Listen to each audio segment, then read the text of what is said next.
Hello, welcome to online school education of fluorescent school.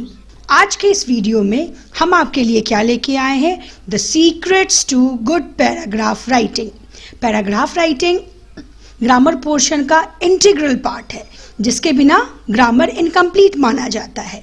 एक अच्छा paragraph कैसे लिखते हैं, उसके रूल्स और उसके कुछ एग्जाम्पल्स लेके मैं इस वीडियो में आपके लिए आई हूँ। तो चलिए शुरू करते हैं सीक्रेट, इस रहस्य को जानना। सबसे पहले जानते हैं पैराग्राफ होता क्या है। A paragraph can be defined as a group of sentences that discuss only one main idea.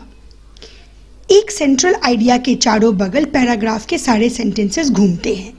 एक टॉपिक के बारे में जब हम इर्द गिर्द, उसके आगे पीछे, हर तरफ के बारे में जब लिखते हैं, उसी को कहते हैं पैराग्राफ राइटिंग। पैराग्राफ राइटिंग की जब बात आती है तो एक बहुत ही सिंपल सा क्वेश्चन जो बच्चे के मन में हमेशा आता है, वो क्या आता है कि पैराग्राफ का लेंथ क्या होना चाहिए। तो छोटे बच्चों के लिए, फर्स्ट से फिफ्थ क्लास के बच्चों के लिए ये वर्ड लेंथ 75 to 100 वर्ड्स की होती है। 6th to 8th क्लास के लिए ये 150 से 200 वर्ड्स में आपका पैराग्राफ हो जाना चाहिए, और 9 to 12 क्लास की जो रेंज होती है उसमें आपका 250 से 350 वर्ड्स में वर्ड्स, ये नंबर ऑफ क्या है, ये नंबर ऑफ वर्ड्स है। तो इतने वर्ड्स में आपके पैराग्राफ का सब कुछ आ जाना चाहिए। तो पैराग्राफ के लेंथ को लेके हमें ज़्यादा कंफ्यूज होने की आवश्यकता नहीं है। आपके ग्रेड के हिसाब से आपके पैराग्राफ का लेंथ वेरी करता है। अब है पैराग्राफ राइटिंग के कुछ इम्पॉर्टेंट रूल्स। क्या क्या वो रूल्स है? पहला पॉइंट है द टॉपिक सेंटेंस। पहला पॉइंट क्या है? The topic sentence. पहला सेंटेंस जो हमें पैराग्राफ में लिखना है वो उस टॉपिक का सोल, हार्ट जो होता है, वो हमारा पहला सेंटेंस होना चाहिए। उसके बाद के जो सेंटेंसेस आते हैं उसे कहते हैं सपोर्टिंग सेंटेंसेस। सपोर्टिंग सेंटेंसेस कैसे होते हैं? हम लोगों ने जो टॉपिक सेंटेंस डाला है, टॉपिक के बारे में जो मेन कंसंट्रेटेड सेंट्रल आइडिया है, उसे कहते हैं टॉपिक सेंटेंस। उसके बाद उसी के बारे में आगे बताते हुए जो भी सेंटेंसेस हम लिखते हैं अपने पैराग्राफ को आगे बढ़ाने के लिए, उसे कहते हैं सपोर्टिंग सेंटेंसेस। और लास्ट में आता है the concluding sentence. Concluding sentence भी टॉपिक सेंटेंस की तरह सेंट्रल मेन आइडिया पैराग्राफ का लिए हुए होता है।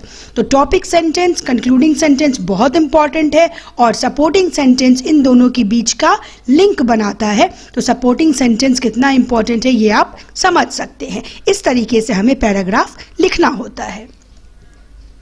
इसके बाद आता है ये जो हम लोगों ने सारे सेंटेंसेस लिख लिए, उसके बाद आता है इनमें कुछ कोऑर्डिनेशन होना चाहिए। क्या होना चाहिए? पहला पॉइंट है यूनिटी। यूनिटी का मतलब ये होता है कि जितने सेंटेंसेस हम लोगों ने उस टॉपिक के बारे में लिखे हैं, सब में समानता हो, सब में एकता हो, सब एक ही टॉपिक के इर्द गिर्द घूमे। दूसरा होता है ऑर्डर।